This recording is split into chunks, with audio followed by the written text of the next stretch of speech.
Here on College Basketball Live, because we start with the #1 team in the land, a Baylor team, 22 straight wins, taking on Oklahoma.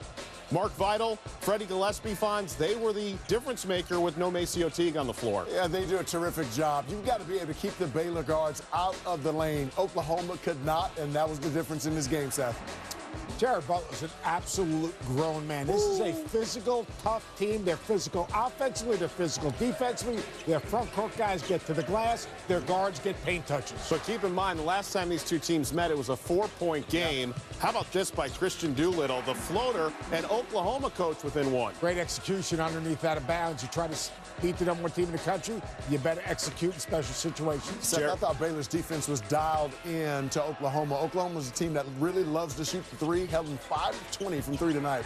Jared Butler, 22 points, his 7th 20-point game of the season, and Baylor, with Kansas looming on Saturday, picks up a road win in Norman, 65-54. And with that, Baylor sets a Big 12 record for the longest win streak in league history. You have to go all the way back to the Big 12's first season to find anyone who won as many consecutive games as Baylor has this season.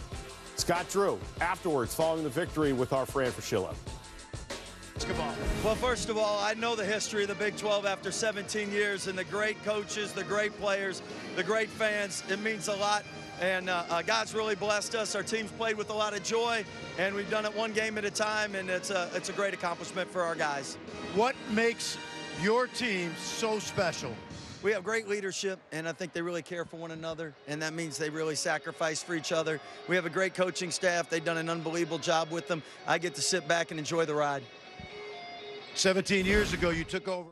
And it's been an incredible ride for Scott Drew and the Baylor Bears, 23 straight wins. When you hear a win streak of that magnitude, put into perspective for me, Fonz, what this means for this program. I think it's remarkable. I mean, when you look at what Coach Drew has done here, Seth, especially over the last, year and a half, they've gone for a team that kind of played through their bigs. They were a 1-1-3 team, and now they're playing with essentially 4 guards around 1 big. And so to be able to go on the kind of run that they've gone on and to be able to make the kind of changes, Seth, on the fly, it's remarkable what they've been able to accomplish. Well, it started last year when Tristan Clark went down. They had to reinvent themselves. Yes. And when they reinvented themselves, they said, you know what, we got something pretty good here. We got aggressive, strong, physical guards. We've got front court guys that are undersized but play really hard and can rebound the basketball. More importantly, it's their DNA and their identity. Their identity is built on toughness, it's built on getting stops, and it's built on being unselfish and playing for each other. Baylor gets the victory, and now that sets the stage for the showdown in Waco Saturday, the site of game day, between #1 Baylor and #3 Kansas. We could see Baylor men and the Baylor women come away national champions this year. The Baylor women have been on a roll just through conference play alone, taking on Texas Tech.